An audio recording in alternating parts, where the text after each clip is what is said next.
Olá a todos, sejam muito bem-vindos e bem-vindas à edição do Veja Mercado desta quarta-feira, dia 24 de janeiro. Eu sou o Diego Jimenez e nós nos encontramos aqui todos os dias, de segunda a sexta, no YouTube e no Spotify, antes da abertura da Bolsa de Valores. Faço convite para você assistir também o Veja SA, o nosso programa semanal de entrevistas com os principais executivos das grandes empresas do país.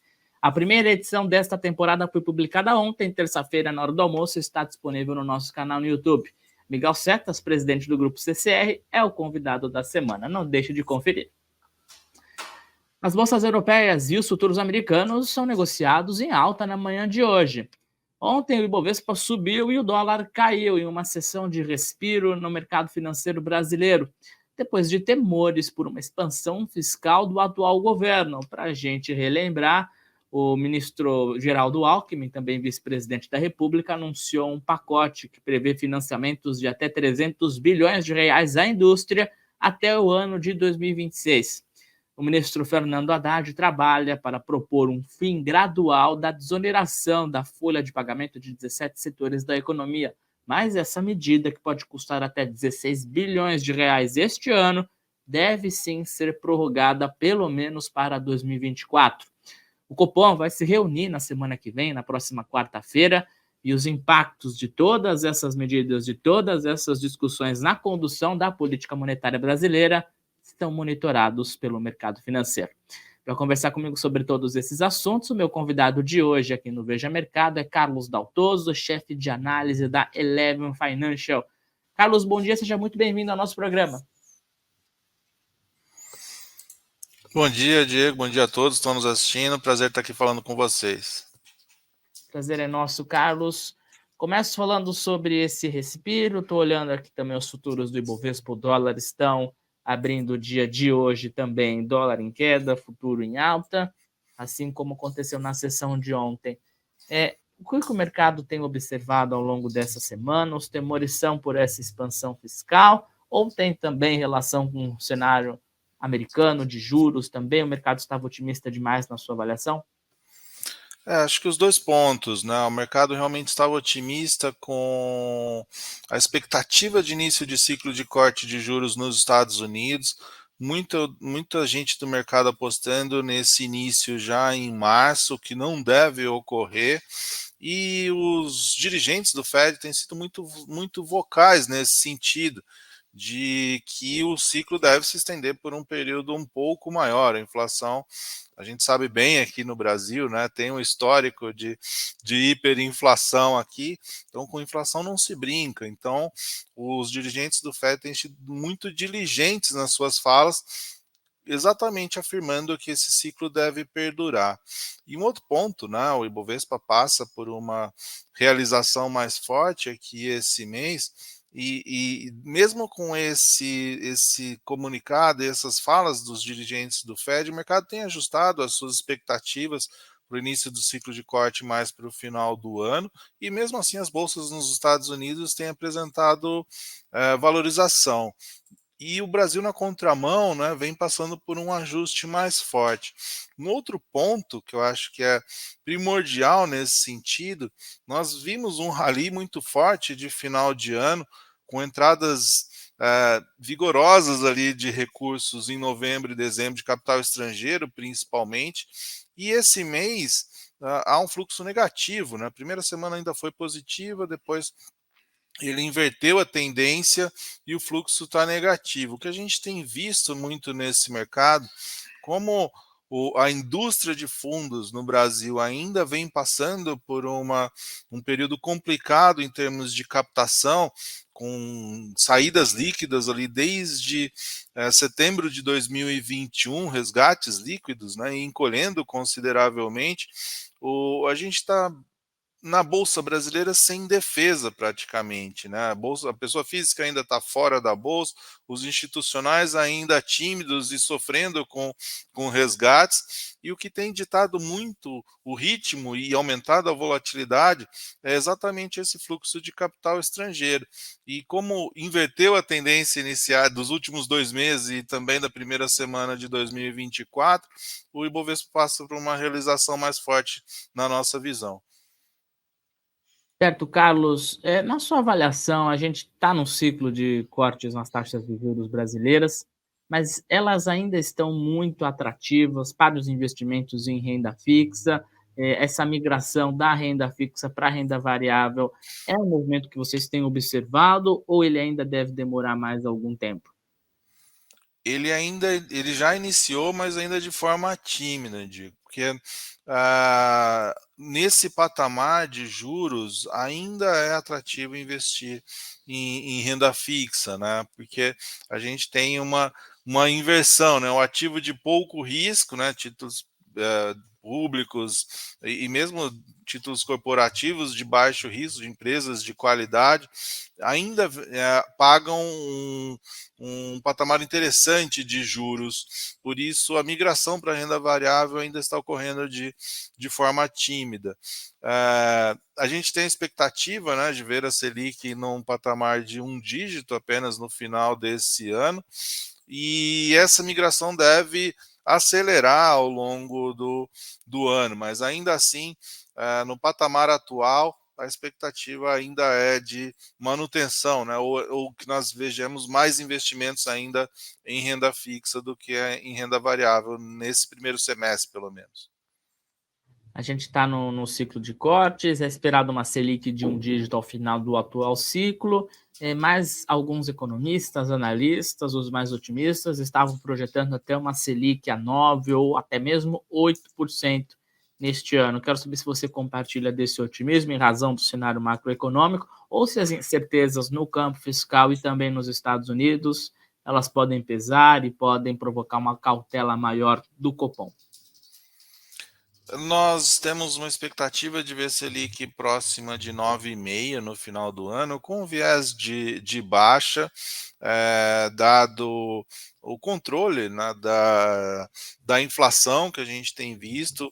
A taxa, né, essa queda de juros já tem ah, trazido alguns benefícios, principalmente para as companhias as mais endividadas, né? O custo do serviço da dívida deve ser menor esse ano, mas como você bem colocou, né, existem algumas preocupações. Principalmente aqui no âmbito fiscal, o governo tem anunciado algumas medidas de maiores gastos, e isso o mercado tem questionado, né, de onde vão sair os recursos para fazer frente a esses maiores gastos. E a preocupação, a gente já viu esse filme, né, em um outro momento. Nós sabemos que um governo muito expansionista, pelo contrário, ele a expectativa é que traga maior crescimento, mas pelo contrário, né? Ele pode trazer alguma disfunção em alguns segmentos da economia, principalmente o uso do BNDES, né? Essa é a nossa maior preocupação, como saiu essa semana, né? Essa é a maior preocupação em termos de mercado de capital, porque pode trazer uma disfunção muito grande para o mercado de dívida como um todo, né? Porque você tem um crédito subsidiado que com custo muito inferior, né, ao praticado no mercado, e para alguns players apenas, né, aquela velha política dos campeões nacionais. Foi dito que não deve retomar, né, mas isso provocou lá atrás, por exemplo, a greve dos caminhoneiros, né, com crédito muito barato ali para aquisição de caminhões. Culminou na greve dos caminhoneiros alguns anos depois e trouxe disfunções em diversos segmentos, de frigoríficos, né, como a gente viu uma consolidação muito grande. O setor têxtil também sofreu consideravelmente, né? Então, a preocupação, né, não só com o fiscal, mas que tragam algumas disfunções também para o mercado de capitais como um todo. E, Carlos, quando a gente pensa em cortes de juros, a recomendação de analistas é procurar empresas na Bolsa de Valores de varejo, de construção também. Só que ainda teremos juros bastante elevados e no ano passado os grandes destaques da Bolsa Brasileira foram os setores financeiros e também de commodities, especialmente petróleo, especialmente Petrobras. É uma toada que deve se manter ao longo de 2024, apesar dos cortes nas taxas de juros? No ano passado, nos últimos 2 anos, né, nós tivemos uma participação muito grande do agro no PIB. Esse ano, mesmo com o PIB um pouco abaixo do que nós vimos no ano passado, o consumo deve ter uma participação maior aí, né, mais relevante, né, na constituição desse PIB. Então, sim, né, nossas recomendações aqui passam muito por empresas que estão mais ligadas ao consumo doméstico. Nós tivemos também, né, um ciclo de inadimplência muito elevada nos bancos, principalmente em cartão de crédito e crédito pessoal, que acabou afetando ali também, né, a rentabilidade de alguns dos bancos e reduziu, por exemplo, o poder de consumo das famílias. E a perspectiva esse ano, né, de que empresas mais ligadas ao consumo doméstico tendem a performar melhor aqui na nossa opinião, né? O setor de construção civil, sim, é um dos principais setor de consumo. No ano passado, né, nossas recomendações passavam muito mais em empresas que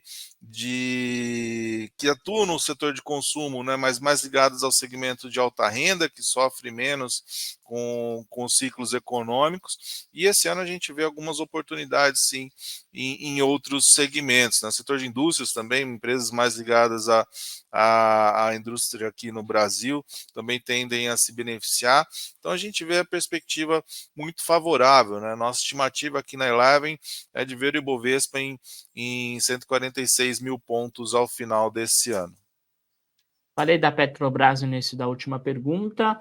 A empresa subiu mais de 70% no ano passado, é uma estatal, foi um ano o início de uma nova gestão do governo federal, e apesar disso, tanto as políticas de preço dos combustíveis quanto de dividendos acabaram bem recebidas pelo mercado financeiro. Pensando em 24, as ações da Petrobras elas podem estender esse ciclo de valorização, elas chegaram num teto, ou as casas de análises, a Eleven, olha mais para outras empresas do setor de petróleo, para as empresas menores, vamos dizer assim?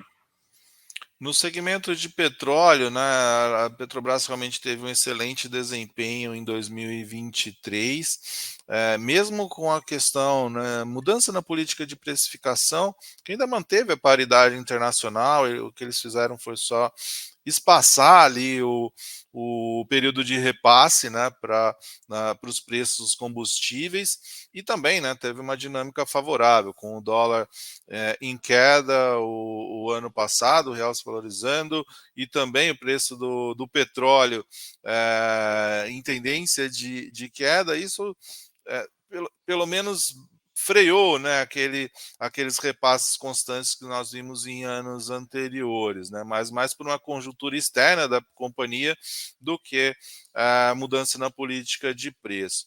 A gente aqui na Eleve a gente tem a expectativa de que a Petrobras já está próxima do teto, se não atingiu o teto ainda, já está muito próxima dele, e também, né, a gente vê com certa cautela essa política de investimentos novamente em refinarias, né? O aumento no endividamento da companhia para fazer frente a esses investimentos em alguns ativos que o retorno ou é muito baixo ou inexistente, né? Então, esses novos investimentos, essa nova política de investimento tem um viés muito mais político do que em termos de retorno do capital investido. Então a gente vê com muita cautela esse movimento, por exemplo, de investimentos em refinarias, eólicas offshore que a Petrobras anunciou ano passado.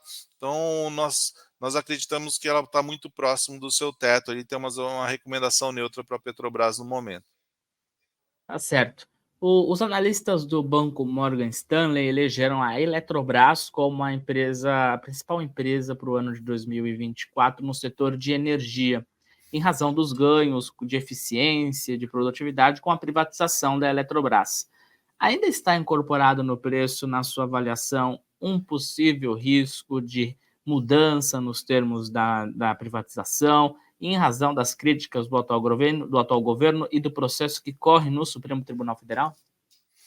A companhia já vem mostrando uma evolução operacional muito forte, né, ao longo dos últimos trimestres, e o preço exatamente está ali num patamar ainda atrativo em termos de entrada, né? Quem quiser entrar ainda está num patamar atrativo, e a ação ainda não valorizou mais exatamente por conta desses riscos, né? O governo, num primeiro momento, falou em eh, estatizar novamente a companhia, só que os termos que foram feitos, né, para desestatização foram colocaram algumas barreiras. Então o governo, nesse processo que você mencionou, ele está buscando alterar o poder de voto, né? Que como numa corporation os votos são limitados, né, a 10%, independente da participação de cada acionista, e o governo está tentando rever esse tema ali para ter um poder de voto maior aí nas assembleias. Então o mercado tem monitorado muito de perto esse risco, acho que é um risco considerável de que haja uma decisão desfavorável aí na justiça contra a companhia, e por esse motivo acredito que a ação ainda não tenha performado tão bem quanto a companhia vem entregando em termos operacionais. Nós temos outras preferências aqui no setor, né, que tem uma relação risco-retorno mais atrativa, né, como o Equatorial, Energisa, até mesmo Neoenergia, que nós temos uma visão um pouco mais construtiva aqui, né? E só respondendo a pergunta anterior que eu acabei esquecendo, a gente também no setor de óleo e gás tem uma preferência pelas Junior Oils, né, 3R, PetroRio. Se realmente acontecer essa fusão 3R, Petro, Recôncavo, cria, né, as empresas mudam de patamar, conforme um dos acionistas aí sugeriu, né, as companhias mudam de patamar e passam a ser mais atrativas aí sob a ótica do investidor estrangeiro. A gente aqui no Veja Mercado, desde o ano passado, nessas entrevistas que nós fazemos no dia a dia, falamos sobre IPOs para o ano de 2023, também 2024. Havia a expectativa de que esse setor pudesse retomar na reta final do ano passado, depois do início do ciclo de cortes nas taxas de juros. Isso não aconteceu, 23 acabou com mais um ano de sem IPOs na Bolsa Brasileira. E para 24 é cedo ainda para falar na retomada dos IPOs. Isso deve acontecer mais para o meio do ano, no segundo semestre, ou de fato isso deve esquentar nas próximas semanas, já na sua avaliação, Carlos? Nós esperamos ver já o início dos IPOs ali para abril e maio, né? Algumas ofertas já sendo anunciadas e precificadas. Desde 2021 que nós não temos uma empresa lançando suas ações em bolsa, né, dado o patamar de juros da economia. Então a expectativa é de retomada dos IPOs esse ano, e porém, né, o mercado obviamente busca por novas oportunidades, mas como eu mencionei na minha primeira resposta, né, os institucionais brasileiros ainda estão sofrendo, os fundos multimercado e os fundos de ações ainda estão sofrendo com resgates constantes, né? Então o volume de recursos no ano passado foram quase 200 bilhões que saíram dessas classes de ativos. Então o mercado realmente encolheu, e outro fator, né, que a gente vê com uma certa cautela, nesse primeiro momento a gente deve ver excelentes empresas buscando as suas ofertas e o mercado exigindo talvez um nível de desconto um pouco maior. Se a gente pegar o histórico de companhias, né, que fizeram seus IPOs de 2020 para cá, 2020 e 2021, né, praticamente, cerca de 20% delas apenas estão negociando acima do valor que as ações foram lançadas, né? Nós tivemos ali várias companhias com quedas de 80%, 90%, que tiveram suas ações lançadas em bolsa no momento completamente favorável, né? Em anos atípicos ali de pandemia, que a receita cresceu em determinados segmentos do mercado cresceu consideravelmente e as empresas, o mercado tende a perpetuar, né, o topo e o vale dos ciclos econômicos ali, dos ciclos das companhias, e acabou perpetuando um ciclo muito positivo, e depois a companhia teve que mudar, né, o seu modelo de negócio, ter que se reinventar ou investiu em segmentos que não deram retorno, e as ações acabaram tombando 80%, 90% em alguns casos. Então, a nossa expectativa é de retomada, sim, dos IPOs, mas de algumas empresas maiores nesse primeiro momento, dado o histórico ruim recente de empresas que vieram para a Bolsa. Tá certo, Carlos. Quero agradecer a sua participação aqui no Veja Mercado. Obrigado pelo seu tempo e as portas do nosso programa estão sempre abertas. Até uma próxima. Obrigado, bom dia a todos e até a próxima. Valeu, até mais. E antes de encerrar o Veja Mercado de hoje, vamos às últimas atualizações. É o que será assunto ao longo do dia nos mercados. Porque o vice-presidente da República, Geraldo Alckmin, afirmou há pouco que o plano para a indústria não tem nada a ver com a questão fiscal e que o governo não fará novos aportes ao BNDES. O vice-presidente Geraldo Alckmin também afirmou que parte do dinheiro que irá financiar o plano anunciado nesta semana de 300 bilhões de reais em financiamentos até 2026 será captado no mercado e reafirmou que não há recursos do governo e que o programa não tem qualquer impacto fiscal. Segundo Alckmin, o programa, nós temos aqui a repercussão no mercado financeiro, não foi bem recebido pelo mercado em razão dos temores em relação ao cumprimento da meta fiscal do Brasil. Além disso, a arrecadação federal de dezembro acabou fechando o ano de 2023 num total de 2,3 trilhões de reais no ano inteiro, não só em dezembro. A arrecadação federal no ano foi de 2 trilhões e 300 bilhões de reais. Foi a segunda maior da história, mais uma pequena queda de 0,12% em relação a 2022. Ainda na agenda do mercado, amanhã, quinta-feira, será publicada a primeira leitura do PIB do quarto trimestre dos Estados Unidos. Amanhã, quinta-feira, é feriado aqui em São Paulo, dia 25 de janeiro, aniversário da cidade, mas a Bolsa de Valores abre normalmente, teremos Veja Mercado. Portanto, conto com todos vocês antes de curtir o feriado aqui na capital paulista, tá certo? Passando pelos indicadores, o dólar abre o dia em queda de 1%, negociado a R$ 4,91, e os futuros do Ibovespa sobem 1% nesta manhã. Agora sim, ponto final na edição de hoje do Veja Mercado. Obrigado pela companhia, pela audiência. Não deixe de conferir também o Veja SA, publicado semanalmente no nosso canal no YouTube, com os principais executivos das grandes empresas do país. Miguel Setas, presidente do Grupo CCR, é o primeiro convidado da nova temporada e o programa já está disponível aqui no nosso canal. Amanhã tem Veja Mercado, logo cedo. Não deixe de nos acompanhar, mesmo no feriado aqui na capital paulista. O Veja Mercado é oferecido pela JHSF. Até amanhã, gente.